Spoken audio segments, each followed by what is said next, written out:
Hi everyone, Ryan here with Fight Game Analysis, and today we're going to be talking about the upcoming fight between Israel Adesanya and Marvin Vettori. If you've been enjoying the content, please go ahead and click on the like button and also subscribe to the channel. Really appreciate your support. Alright, so UFC 263 main event, Israel Adesanya returning to middleweight, defending his title against Marvin Vettori.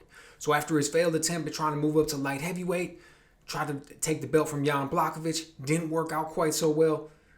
Adesanya's dropping back down to 185 and defending against Vettori. Now, personally, I'm really happy about that. I was glad to see him move up and challenge at 205, see if he could win the belt. Man, I am all about people constantly trying to push themselves and be the best that they can be. But ultimately, what we found out was that 185 is Adesanya's weight. Blachowicz was just too big for him. He was too big, too strong. Eventually, once he started implementing the grappling, we could see that it was too much. So Adesanya's going to drop back down. I think 185 is where he shines. Super excited to see him back at this division. Also really excited to see Vettori get the shot. He's looked really good up to and including his last fight. So this should turn out to be a really good main event. Let's start off by talking about the champ. Okay, Adesanya. People who have watched this channel know that I'm a fan of him. I mean, the man is smooth, right? So before he started MMA, came from a professional kickboxing background.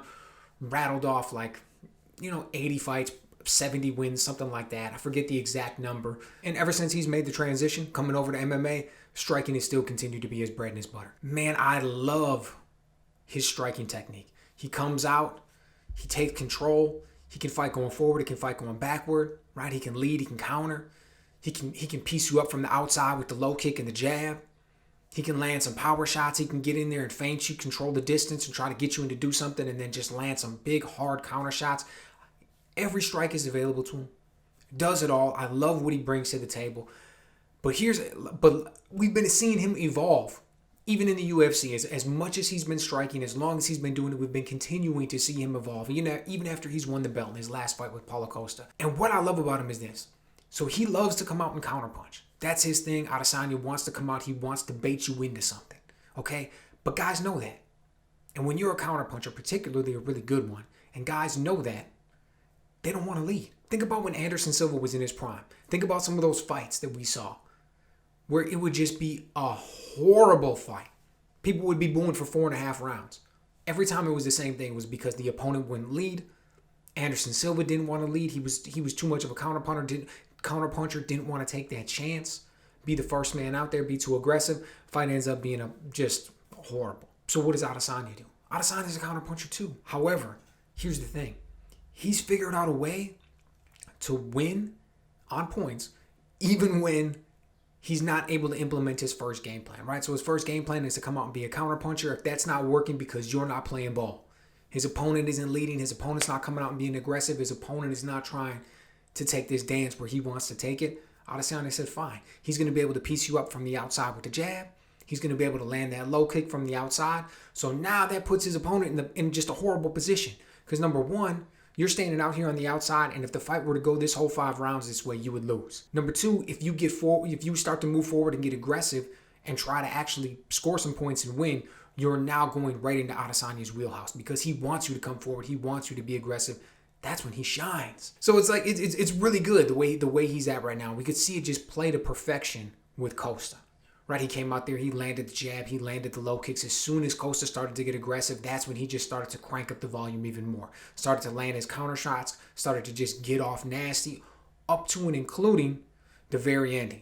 When Costa came in, Adesanya tried first to land that right over the top as a counter, but ended up finishing the show with that left hook. Just a beautiful shot. And he's done it the whole way, whether we're talking about Derek Brunson, against Anderson Silva, Calvin Gastelum. It doesn't matter. Whitaker, every time he comes out there, he figures out ways to get his shots off and do what he wants to do, right? He's so light on his feet. He comes out, takes the distance. He controls the gap so well. His timing is so good. He's smooth, gets his counters off, gets his combinations off. He really goes out there and puts on masterpieces recently when it comes to the striking. Now, obviously that wasn't the case in his last fight at 205. And there's a couple reasons for that. Number one, he was particularly worried about the power coming back to him.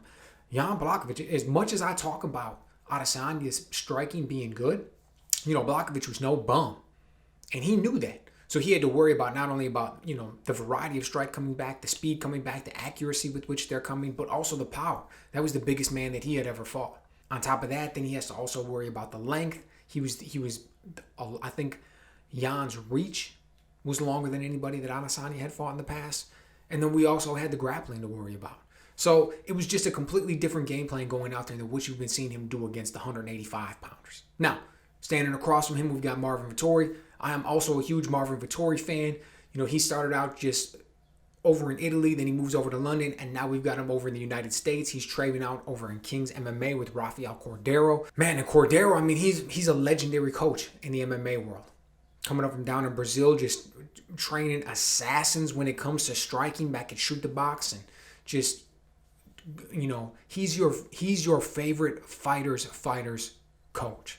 That's how long this dude's been around. That's how much respect he has in the game. It's awesome to see people hook up with him. Every time you see fighters nowadays hook up with him, their striking continues to progress. I think about whether it's Fabricio Verdun, Calvin Gastelum, and now we're talking about Marvin Vettori. And you see it even in his last fight. Comes out there against Kevin Holland, and the story of that fight mainly was the wrestling. However, his striking continues to improve, and we saw it in that one as well. Kevin Holland's a striker, right? And Vettori still went out there. He was able to get his head off the center line well. He was able to parry those shots and counter. He used feints really well to close the jab, get Holland into positions to land his hook, and then eventually the left hand used the shots to cover him shooting, closing the distance so they could get the takedown. I mean, he did really well. His striking has continued to get better and better. It's more fluent. He's got a good jab. He takes that left hand. He can lead with it. He can counter with it.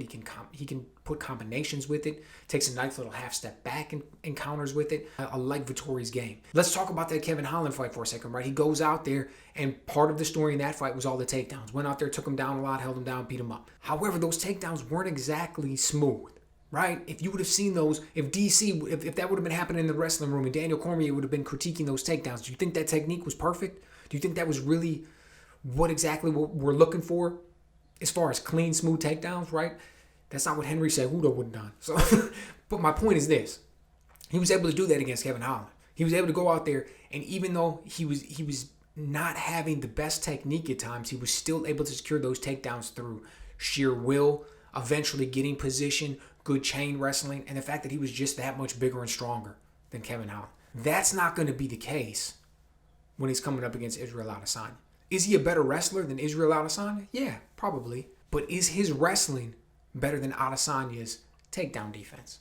And that's a different story. That one, I'm not so sure of. So the question is, what's it going to look like when these two are standing in the octagon against each other on Saturday night? First and foremost, I'm going with Israel Adesanya on this one. I think his control of distance, his understanding of timing, his ability to both lead and counter, I really think that's going to play that's going to be the overarching story in this one. That's what's going to play the biggest factor. You saw in their first one, he was able to outstrike him. I think this is, being a rematch between them. I think both these men have progressed a lot since their first fight. But ultimately, I think Israel Adesanya is just at the top of his game right now. He is just so good. He's going to come out there. He's going to land that jab. He's going to land that low kick. Vettori's going to try to land the low. He's going to get his own low kick off a little bit, but it's not quite as smooth. And when he does kind of try to come forward, when he does try to close that distance and be aggressive, because that's what he likes to do. Vettori likes to come forward. Adesanya's going to have some traps waiting for him. He's going to have some stuff. He's going to come out there. He's going to feint. He's going to keep him off balance. He's going to constantly show him little different angles and looks. I think, Vettori will look good at times. He will get that left hand off here and there. But Adesanya's a beast, man. I think he's got more punching power. I think he's faster. He's longer. I think he's got a higher striking IQ. And I think that his wrestling defense is good enough to keep himself off of the mat when it comes to Vettori's wrestling. Like I said, there were times that he had to muscle Holland into position because his technique wasn't great. He was able to do that, but I don't think he's going to be able to do that against Adesanya. Adesanya is a different beast when it comes to that, and his takedown defense is pretty legit. So I think it'll be his variety of striking, his control of distance, everything else. I see him getting the win on this one. On top of that, let me throw this one other thing out there. I think Vettori slowed down as that fight went on in his last one. I think he slowed down. And I don't think that's going to be the case with Adesanya. We saw what he brought to the table in that Kelvin Gastelum fight. He showed up big in round 5. We saw what he brought to the table in his last one. That was 5 rounds, and he was getting held down, and he was getting beat up a lot, and he still showed up every time. I think should this fight go deep, I think that's specifically when Adesanya is going to be able to shine in this one. So let me know what you guys think. taking Israel Adesanya for a big win in this one, going to defend the belt at 185 pounds once again? Or am I completely wrong in this one and we're going to have a new champ, Marvin Vettori? Let me know what you guys think.